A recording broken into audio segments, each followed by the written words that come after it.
ठीक है, चलिए स्टार्ट करें। आप लोगों को जो करंट अफेयर्स एक सप्ताह से नहीं मिल पा रहा था, क्यों नहीं मिल पा रहा था आपको पता होना चाहिए कि थोड़ा सा पैनल खराब हो गया था, इस वजह से क्या कहते हैं करंट अफेयर्स नहीं मिल पा रहा था। आज से आप लोगों को करंट अफेयर्स डेली मिलेगा। तो आज हम लोगों का तारीख हो जाता है, कितना तारीख है, 19 मई 2025 है। तो देखते हैं 19 मई 2025 से कितना करंट अफेयर्स बन रहा है। जो इंपॉर्टेंट करंट अफेयर्स होगा वो भी बात करेंगे, जो पहले हो चुका होगा उस पर भी बातचीत करेंगे, है ना। देखते हैं, पहला क्वेश्चन देख लेते हैं। एक दिवस से है, हाल ही में एक दिवस मनाया गया, विश्व दूरसंचार और सूचना समाज दिवस। प्रतिवर्ष ये कब मनाया जाता है बताते चलना है आप लोगों को, 17 मई को चल, ठीक है। तो विश्व दूरसंचार या कह सकते हैं कि सूचना समाज दिवस प्रतिवर्ष कब मनाया जाता है, 17 मई को मनाया जाता है। आइए देख लेते हैं हम लोग इसके बारे में थोड़ा सा कहानी। अंतर्राष्ट्रीय दूरसंचार संघ, जिसको कि ITU भी बोलते हैं, है ना, और पहली बार जो है 17 मई 1969 को विश्व दूरसंचार दिवस के रूप में ये मनाया था, है ना। संयुक्त राष्ट्र के द्वारा हम लोग देखते थे, संयुक्त राष्ट्र महासभा ने जो है 2006 में एक प्रस्ताव पारित कर 17 मई को विश्व सूचना समाज दिवस भी घोषित किया। 2 दिवस है, दोनों को ऐड कर देना है बाद में जो है तुर्की में जो है आयोजित ITU सम्मेलन में 17 मई में जो है 17 मई को ही विश्व दूरसंचार और सूचना सोसाइटी दिवस के रूप में मनाने का प्रस्ताव पारित किया गया था। कोई दिक्कत नहीं है। और इस प्रकार से देखते हैं तो पहला विश्व दूरसंचार और सूचना सोसाइटी दिवस जो है 17 मई कब मनाया जाता है, 2007 को मनाया जाता है। दोनों को ज्वाइंट कर दिया गया, पहले अलग अलग करके मनाया जाता था, दोनों को ज्वाइंट करके 17 मई 2007 से हम लोग मना रहे हैं, एक साथ मना रहे हैं।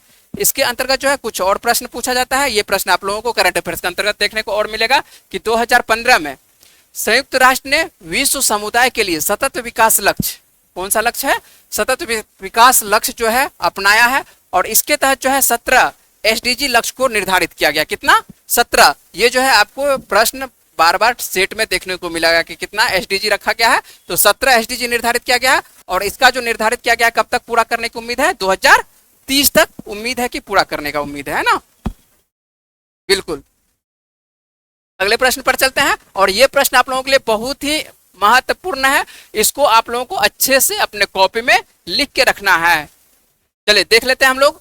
भारत के 52वें मुख्य न्यायाधीश के रूप में किसे नियुक्त किया गया है। तो भारत के 52वें न्याय, ये प्रश्न वैसे आपको पहले भी करवा चुके हैं, एक बार पहले भी ये प्रश्न आपको दे चुके हैं, जब इसका घोषणा हुआ था उस वक्त आपको फिर से ये शपथ ले चुका है, तो एक बार फिर से दे देते हैं, आपको याद भी हो जाएगा कि न्यायमूर्ति कौन है, भूषण रामकृष्ण गवई हैं। क्या है, भूषण रामकृष्ण गवई हैं, जिनको को कह सकते हैं कि भारत का 52वां मुख्य न्यायाधीश नियुक्त किया गया। नंबर के साथ आपको याद रखना है कि कितने नंबर के हैं, 52वें नंबर के, ठीक है। राष्ट्रपति द्रौपदी मुर्मू जो है राष्ट्रपति भवन में आयोजित एक समारोह में न्यायमूर्ति भूषण रामकृष्ण गवई को जो है भारत के 52वें मुख्य न्यायाधीश के रूप में नियुक्त किया है, या कह सकते हैं कि शपथ दिलाई है ना। शपथ किसके द्वारा दिलाया जाता है, राष्ट्रपति के द्वारा, तो इसलिए राष्ट्रपति जो है इनको शपथ दिलाते हैं। और न्यायमूर्ति गवई का कार्यकाल जो है 23 नवंबर 2025 तक रहेगा। कब कब तक रहने वाला है, 23 नवंबर 2025 तक, है ना। तो 23 नवंबर 2025 तक। और उनके इस पद पर जो है आसीन होने से एक ऐतिहासिक उपलब्धि भी जुड़ गई है। देख लेते हैं क्या ऐतिहासिक उपलब्धि है। वह जो है इस सर्वोच्च संवैधानिक पद तक कह सकते हैं कि पहुंचने वाले पहले बौद्ध हैं, पहले बौद्ध समाज के हैं, और दूसरे दलित न्यायाधीश हैं। कौन है, दूसरे दलित न्यायाधीश हैं। इससे पहले न्यायमूर्ति जो है KG बालकृष्णन जो है इस पद पर नियुक्त हुए थे 2010 में। कब, 2010 में। ये कौन थे, SC समाज से थे। इसका मतलब है, सीधा याद रखिएगा, एक तो इनका नियुक्ति कब तक रहने वाला है, 23 नवंबर 2025 तक। अभी क्या चल रहा है, कौन सा महीना, मई चल रहा है, तो आपको नवंबर तक तो कम ही रहते हैं। जो एक तरह से उम्र पूर जाता है तो लगभग रिटायर हो जाता है ना। तो ये जो आपको दिखाई पड़ रहा है, यही दिखाई पड़ रहा है, क्या चीज, हाँ, रामकृष्ण गवई जो आपको दिखाई पड़ रहा है, भूषण रामकृष्ण गवई दिखाई कह सकते हैं, हाँ, BR गवई कह सकते हैं, भूषण रामकृष्ण गवई कह सकते हैं, जो कहना है वो कह सकते हैं। और उसके बाद पहले ये क्या है, बौद्ध हैं, तो बौद्ध समाज के ये पहले न्यायाधीश हैं, ठीक है। भारत के समझ सकते हैं कि आजादी के बाद से भारत के पहले बौद्ध न्यायाधीश हैं। और दलित समाज के ये क्या है, दूसरे। इससे पहले एक व्यक्ति बन चुके हैं 2010 में, तो ये दूसरे हैं, याद रहेगा। तो आपको ये भारत के कितने नंबर के न्यायाधीश हैं, मुख्य न्यायाधीश बने हैं, 52वें, है ना, नंबर के साथ याद रखना है। चलते हैं अगले प्रश्न पर। हाल ही में भारत द्वारा जो है किस कम लागत वाली क्या है, काउंटर ड्रोन प्रणाली का सफलतापूर्वक परीक्षण किया गया है। ये भी प्रश्न आपको पहले करवा चुके हैं, एक बार फिर से करवा रहे हैं। तो आपको याद रखना है, क्या रखना है, भार्गवस्त्र। क्या नाम है, भार्गवस्त्र नाम है ना। भारत के जो है हाल ही में आपको पता है कि भारत और पाकिस्तान के बीच में क्या चल रहा था, कुछ कुछ युद्ध चला है बीच बीच में, है ना, थोड़ा थोड़ा युद्ध चला है ना। तो भारत जो है क्या कहते हैं, देख सकते हैं, तो भारत ने ड्रोन के झुंड का मुकाबला करने के लिए भारत वस्त्र विकसित किया है। तो भारत पर जो है कुछ झुंड के साथ हमला भी किया गया था, वैसे झुंड के साथ जो हमला किया गया था ड्रोन के साथ, भारत सफलतापूर्वक उसको क्या कर दिया था, नष्ट कर दिया था। उसी के लिए विकसित किया है भारत ने जो है ड्रोन झुंड का मुकाबला करने के लिए भार्गवस्त्र विकसित किया। क्या विकसित किया है, इसका नाम क्या है, भार्गवस्त्र। ये क्या काम करेगा, ड्रोन का जो यदि झुंड का हमला होगा उसको एक तरह से ये कंट्रोल करेगा, है ना, मार के गिरा देगा। कंट्रोल क्या करेगा, मार के गिरा देगा। सोलर डिफेंस और एरोस्पेस लिमिटेड ने इसे तैयार किया। किसके द्वारा तैयार किया गया है, तो सोलर डिफेंस एंड एरोस्पेस के द्वारा इसको तैयार किया गया है। भारत ने स्वदेशी रूप से विकसित ड्रोन, ये भारत के द्वारा खुद का विकसित है, अत्याधुनिक हाइपरसोनिक मिसाइल प्रणाली भार्गवस्त्र का जो है सफल परीक्षण इसका कर दिया गया है। यह मिसाइल जो है आवाज की गति से 5 गुना तेजी से उड़ान भरती है। कितना तेजी से, आवाज जो हम लोग आपके पास जो पहुंच रही है इससे 5 गुना तेजी से ये चलती है, सीधा याद रखना है।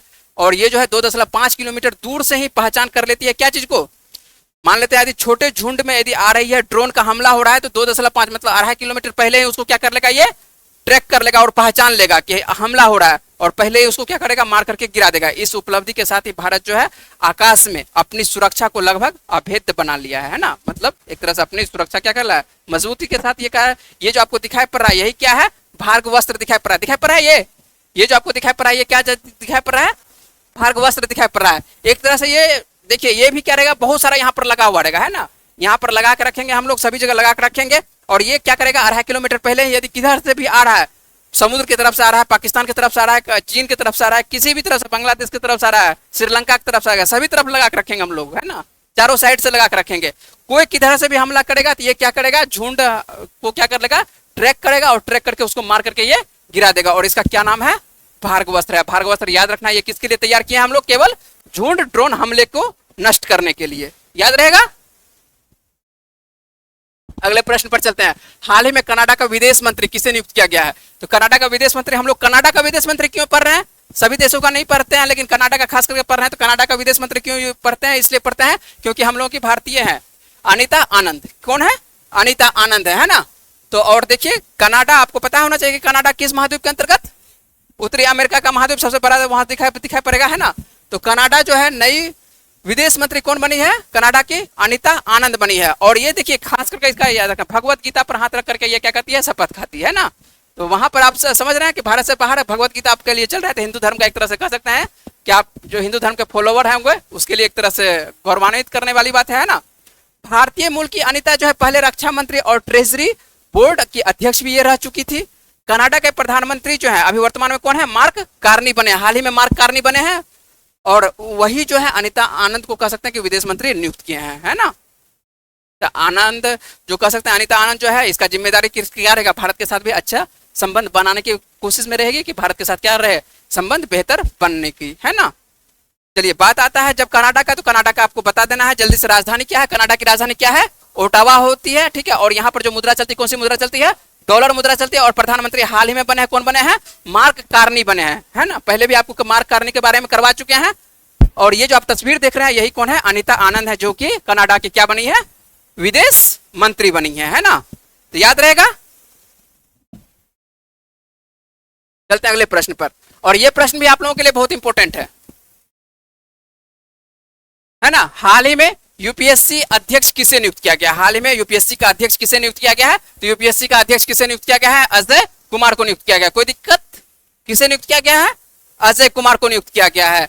तो सरकार ने जो है पूर्व रक्षा मंत्री ये रह चुके हैं, रक्षा मंत्री के रक्षा मंत्री नहीं, पूर्व रक्षा सचिव कह सकते हैं, सॉरी, पूर्व रक्षा सचिव कौन, डॉक्टर अजय कुमार को जो है संघ लोक सेवा आयोग का क्या नियुक्त किया गया है, अध्यक्ष नियुक्त किया गया है।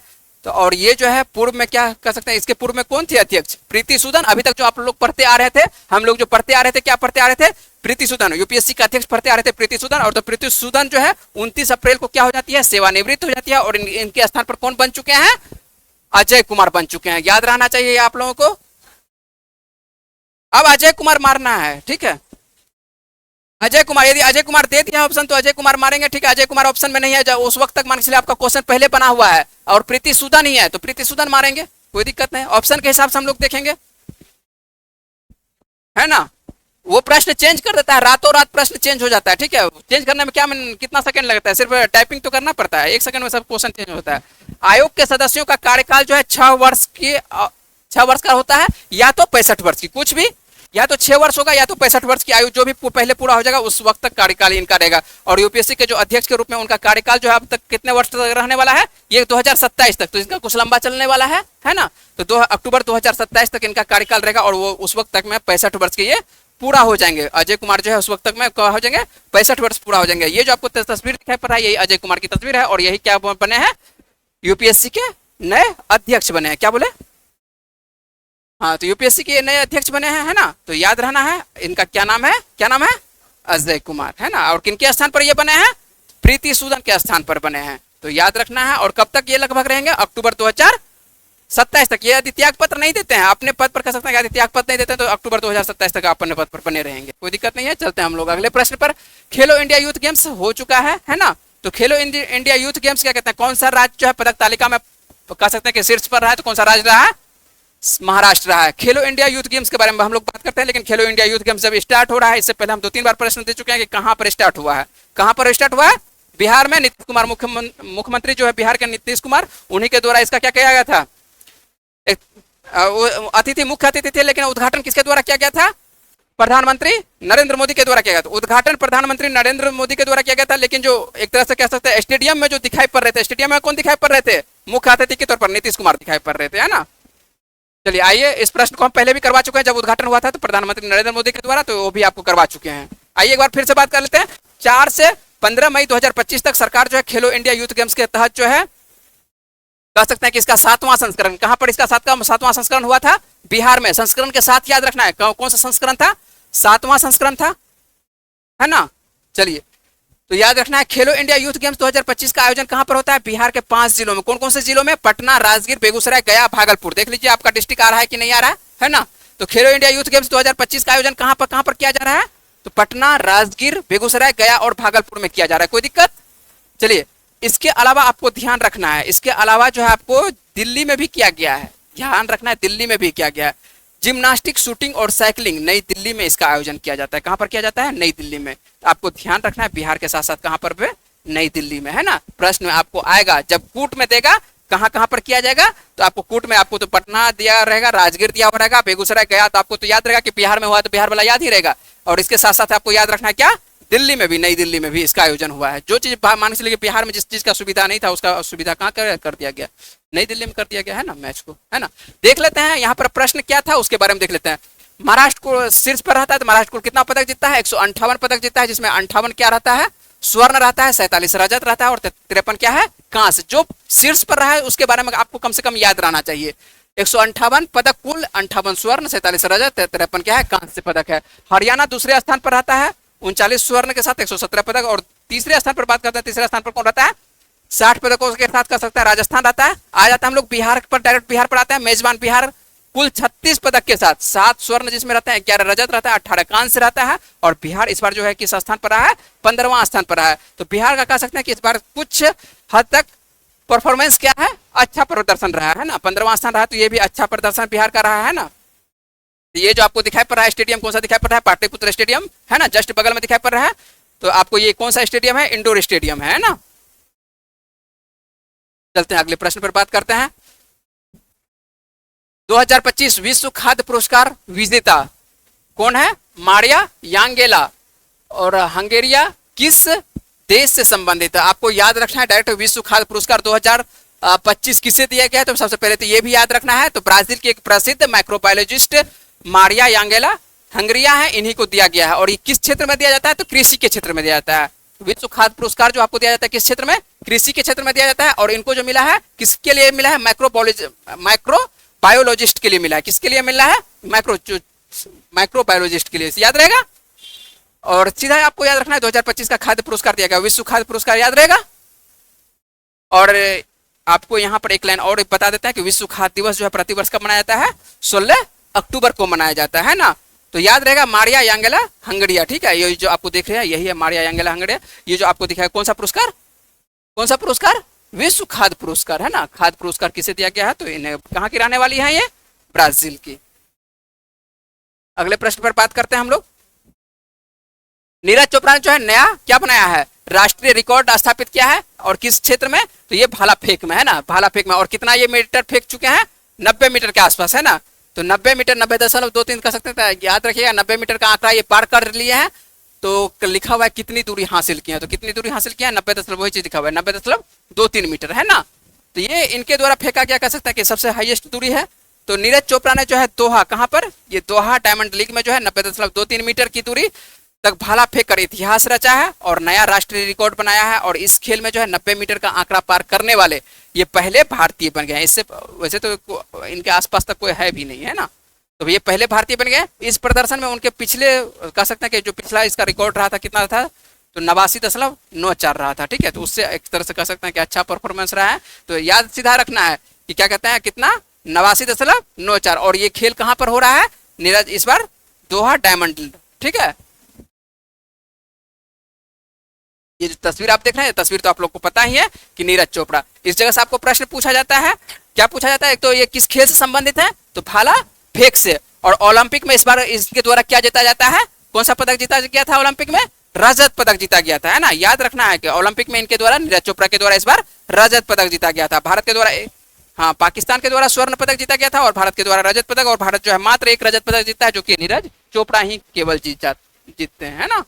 और कह सकते हैं कि जो इस बार पेरिस ओलंपिक 2024 हुआ था, कुल कितना पदक जीता गया था भारत के द्वारा, 6 पदक जीता गया था। बिल्कुल कितना पदक जीता गया था, 6 पदक, जिसमें से मान के चलिए 5 कांस्य था और एक क्या था, स्वर्ण कहते हैं, सॉरी, ये रजत था, केवल एक रजत पदक। स्वर्ण तो था ही, इस बार स्वर्ण जीता है कैसे, हाँ 71वां स्थान था, है ना। एक बार फिर से बता देते हैं, कुल कितना पदक था, कुल 6 था, है ना। और उसके बाद रजत कितना था, मात्र 1 था, है ना। स्वर्ण तो था ही नहीं, है ना। और कांस्य कितना पदक था, कांस्य 5 था, है ना। तो आप लोग को याद है ना सभी चीज। चलिए आगे हम लोग चल लेते हैं, देख लेते हैं, चलिए देख लेते हैं। संयुक्त राष्ट्र की WESP मध्य वार्षिक रिपोर्ट के अनुसार जो है 2025 में भारत की अनुमानित जीडीपी वृद्धि दर क्या है, तो कितना है, 6.3%, है ना। इसके आसपास आपको एक और, आपको जीडीपी एक दिन बता चुके हैं। तो संयुक्त राष्ट्र की विश्व आर्थिक स्थिति और संभावना, कह सकते हैं कि जो रखा गया, कितना रखा गया है 2025 के लिए, 6.3% रखा है, अनुमान लगाया है। जीडीपी कितना, 6.3%, याद रहेगा, है ना। 2026 में हो सकता है कि ये बढ़कर 6.4%, इसके अनुसार से, किसके अनुसार से, संयुक्त राष्ट्र के अनुसार से। ये संयुक्त राष्ट्र का रिपोर्ट है ना। सभी का रिपोर्ट आपको बताया था कि सभी का रिपोर्ट अलग अलग रिपोर्ट है, सभी का रिपोर्ट आपको ध्यान रखना है। अगले प्रश्न पर चलते हैं। किस देश में 2025 में कौन सा बुखार है, लासा बुखार। इस तरह का प्रश्न आपको देखने को मिलता होगा, ठीक है, सेट सब में, कि लासा बुखार के प्रकोप के कारण 138 मौतें और 717 पुष्टि मामले आए हैं। कहां पर, तो नाइजीरिया में। कौन से देश में, नाइजीरिया में। आपको डायरेक्ट आएगा कि लासा बुखार का जो लक्षण देखा गया था, या लासा बुखार से जो कुछ बच्चों की मृत्यु हुई थी, ये कहां पर इसका, तो नाइजीरिया में। किस देश में, तो नाइजीरिया में। आइए देख लेते हैं, इसके बारे में बात कर लेते हैं, और क्या होती है लासा उसके बारे में बात कर लेते हैं। नाइजीरिया में 2025 में जो है लासा बुखार का भयंकर प्रकोप हुआ है, जिसके परिणाम स्वरूप जो है क्या होती है, 138 मौतें होती है और 717 क्या होती है, कह सकते हैं कि मामला देखने को मिलता है ना।